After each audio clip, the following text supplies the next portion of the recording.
అందరికీ నమస్తే. ఆంధ్రప్రభకి స్వాగతం. నేను మీ సంతోషి. సో, మనతో ఒక ప్రముఖ వ్యక్తి అయితే ఉన్నారండి. సో, ఎక్స్ హోమ్ మినిస్టర్ అయినటువంటి మైసూరు రెడ్డి గారున్నారు. నమస్తే సార్. తెలంగాణలో గనుక చూసుకున్నట్లయితే తీన్మార్ మల్లన్న మొన్న ప్రెస్ మీట్ పెట్టి ఇంకొక 6 నెలల్లో రేవంత్ రెడ్డి సీఎం పదవి నుంచి తొలగిస్తారు. ఇంకో కొత్త సీఎం వస్తారు అని చెప్పేసి ఒక అంటే వ్యాఖ్యలైతే చేశారు, కొన్ని వ్యాఖ్యలు. ఇందులో నిజమెంతుంది సార్? నిజంగానే రేవంత్ రెడ్డిని సీఎం పదవి నుంచి తొలగిస్తారా? ఇక్కడ ఉండేది నేషనల్ పార్టీ. కాంగ్రెస్ పార్టీ అంటే నేషనల్ పార్టీ. ఈ తొలగింపులు అనేటివి నియామకాలు అనేటివి అభిష్టం మేరకు జరుగుతుంటాయి. ఈ ముఖ్యమంత్రిని నియమించాలన్నా ఢిల్లీలో నుంచి ఆదేశాలు రావాల్సిందే. మంత్రివర్గం క్యాబినెట్ కూర్పు చేయాలన్నా వాళ్ళకు చెప్పి చేయాల్సిందే, సంప్రదించి చేయాల్సిందే. ఇవి ఉండేది నేషనల్ పార్టీలో. ఏ నేషనల్ పార్టీకైనా ఇది ఉంటుంది, ఈ వ్యవహారం.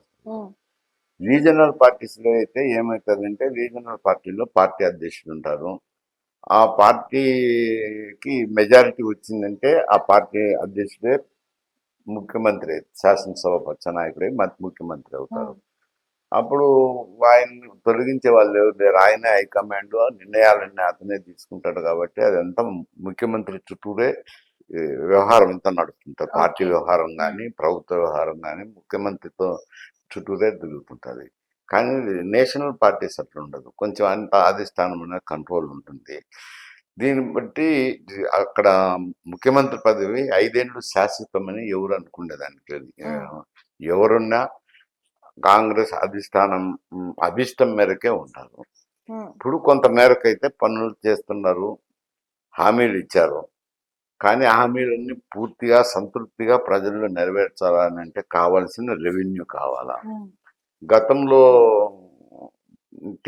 బీఆర్ఎస్ ప్రభుత్వం ఉన్నప్పుడు దాదాపు 8 లక్షల కోట్ల రూపాయలు అప్పులు చేసినారని పత్రికలు కూడా వస్తున్నాయి వార్తలు. ముఖ్యమంత్రి కూడా అదే మాట మాట్లాడినారు.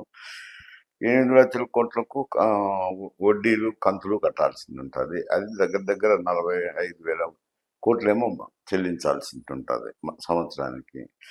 పోతే జీతభత్యాలు ఉన్నాయి, అవి 60% పోతాయి. 60% పోయినప్పుడు నీకు అభివృద్ధికి కానీ మిగతా సంక్షేమ కార్యక్రమాలకు కానీ తక్కువ ఉంటుంది. అందువల్ల ఆయనైతే ఈ సంక్షేమ కార్యక్రమాలు ఒకటి చేస్తూ వస్తున్నారు. కానీ సంతృప్తికరంగా లేదు. అందరికీ 100కు 100% సంతృప్తి కలిగించే విధంగా లేదు.